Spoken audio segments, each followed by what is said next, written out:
शिवाय नमस्तुभ्यम हर हर महादेव। मैं पायल सैनी अपने YouTube चैनल आज के उपाय में आपका स्वागत करती हूँ। भाद्र पक्ष महीने की शुक्ल पक्ष की तृतीया के दिन सुहागन महिलाएं अपने पति की लंबी उम्र और अच्छे स्वास्थ्य के लिए हरतालिका तीज का निर्जला व्रत करती है और कुंवारी कन्याएं अपने लिए अच्छा वर पाने की इच्छा रखकर हरतालिका तीज का व्रत करती है। इस दिन बालू के शिवलिंग माता पार्वती और गणेश जी बनाए जाते हैं, उन पर फुलेरा बांधा जाता है और पूरे दिन 8 प्रहर तक पूजा होती है। उसके बाद अगले दिन सुबह ब्रह्म मुहूर्त में शिवलिंग का विसर्जन किया जाता है। हरतालिका तीज के दिन पूरे दिन सभी के लिए पूजा करना पॉसिबल नहीं हो पाता है, इसलिए हरतालिका तीज की पूजा प्रदोष काल से शुरू की जाती है और पूरी रात की पूजा की जाती है। प्रत्येक पूजा से पहले स्नान किया जाता है। पूरी रात जागकर भजन कीर्तन करते हैं। आज इस वीडियो में मैं आपको हरतालिका तीज की पूजा की विधि के बारे में बताने वाली हूँ, तो वीडियो को अंत तक अवश्य देखें। सबसे पहले प्रदोष काल से पहले आप स्नान आदि कर साफ या नए कपड़े पहनकर अपने 16 श्रृंगार को कर लें।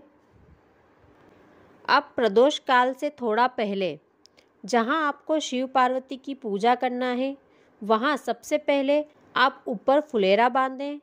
अब पटला रखकर लाल कपड़ा बिछाएं और केले के पत्ते के ऊपर शिव पार्वती और गणेश जी की मूर्ति स्थापित करें। आपको पटला लगाकर फुलेरा बांधकर मूर्तियाँ प्रदोष काल से पहले ही रख लेना है। अब सबसे पहले कलश स्थापना करेंगे, तो थोड़े से चावल पटले पर रखें। अब उस चावल पर जल का लोटा रखें। अब उसमें थोड़ा सा गंगा जल, एक सिक्का, थोड़े से अक्षत, सुपारी और एक हल्दी की गांठ डाल दें। अब उस पर 5 आम के पत्ते रखकर एक पात्र में चावल भरकर लोटे के ऊपर रख दें। अब उस पर 2 बाती वाला दिया रखकर प्रज्वलित कर दें।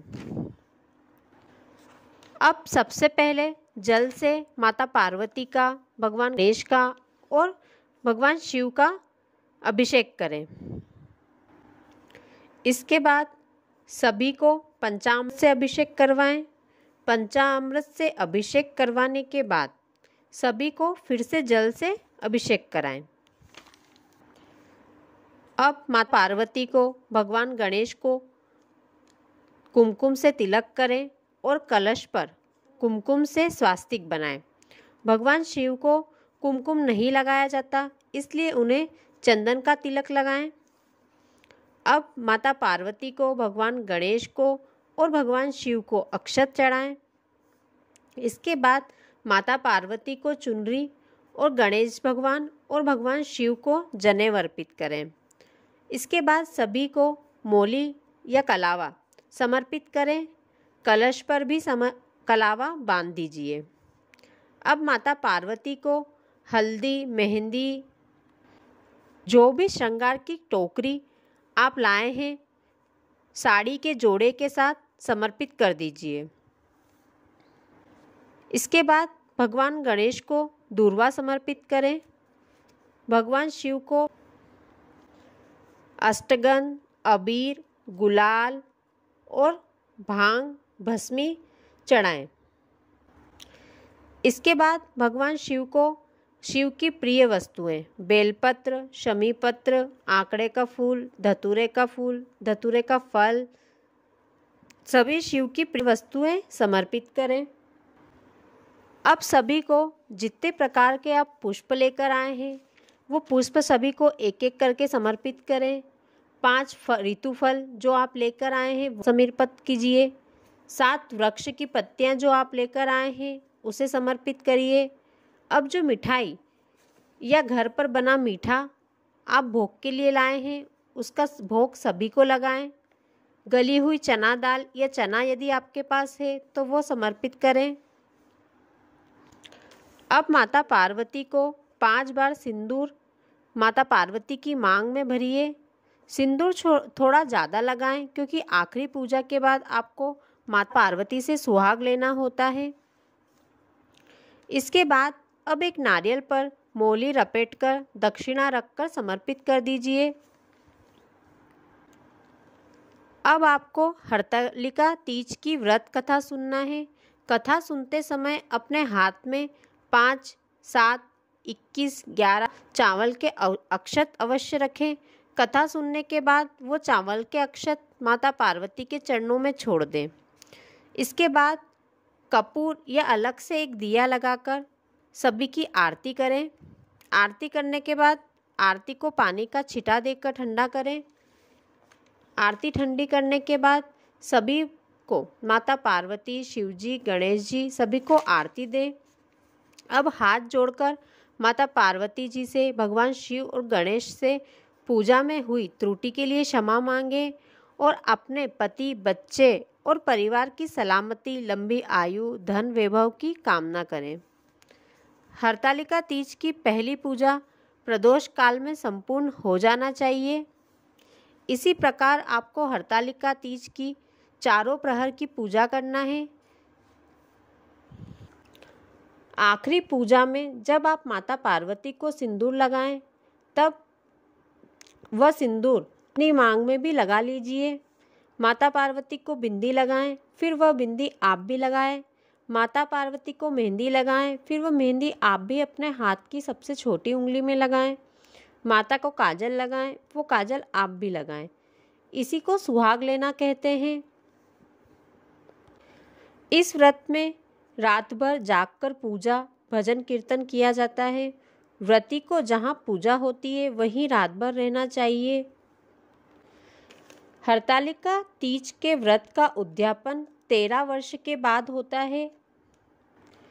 हरतालिका तीज के अगले दिन सुबह ब्रह्म मुहूर्त सुबह 4 बजे से लेकर 6 बजे तक माता पार्वती, शिवजी और गणेश जी का विसर्जन कर देना चाहिए। जो स्त्री हरतालिका तीज का व्रत नहीं करती है तो उसे जहाँ हरतालिका तीज की पूजा हो रही है वहाँ जाकर थोड़ी देर बैठना अवश्य चाहिए, प्रेरक का दर्शन करना चाहिए और 5 फल या 5 पुष्प या 5 पत्तियाँ अपनी ओर से अवश्य चढ़ाना चाहिए। इससे आपको बिना व्रत करे भी व्रत का फल, अखंड सौभाग्य की प्राप्ति होती है। हरतालिका तीज की पूजा के विसर्जन के बाद जो सुहाग की सामग्री और साड़ी का जोड़ा आपने माता पार्वती को समर्पित किया है वो आपको एक ब्राह्मण परिवार को दान करना चाहिए। यदि किसी स्त्री को संतान नहीं है तो हरतालिका तीज के दिन एक फूल पर हल्दी और कुमकुम लगाकर फुलेरा पर छुआकर उस फूल को शिवलिंग पर चढ़ा देना चाहिए और बाबा से संतान प्राप्ति की कामना कर लेनी चाहिए। अगली हरतालिका आने तक उस स्त्री की गोद में संतान अवश्य होगी। बाबा ऐसी कृपा उस पर करते हैं।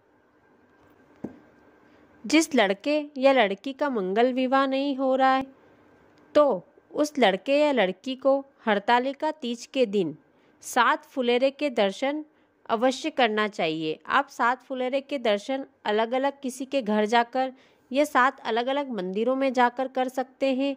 7 फुलेरे के दर्शन से 3 महीने में उस लड़के या लड़की का रिश्ता पक्का हो जाता है।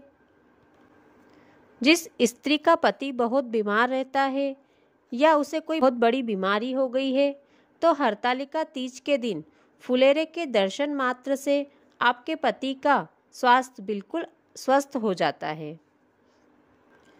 यदि नारी किसी कारणवश अपने हरतालिका तीज का व्रत या पूजा नहीं कर पाती है तो उसके पति को उसकी ओर से हरतालिका तीज के दिन हरतालिका तीज की पूजा अवश्य करनी चाहिए। इससे सभी को उसका फल प्राप्त होता है।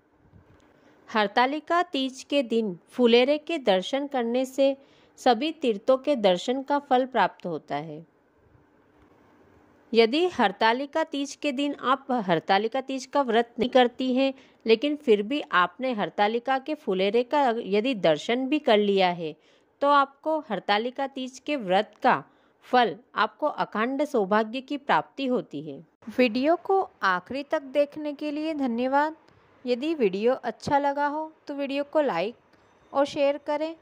साथ ही कमेंट में हर हर महादेव लिखें। चैनल को सब्सक्राइब कर लें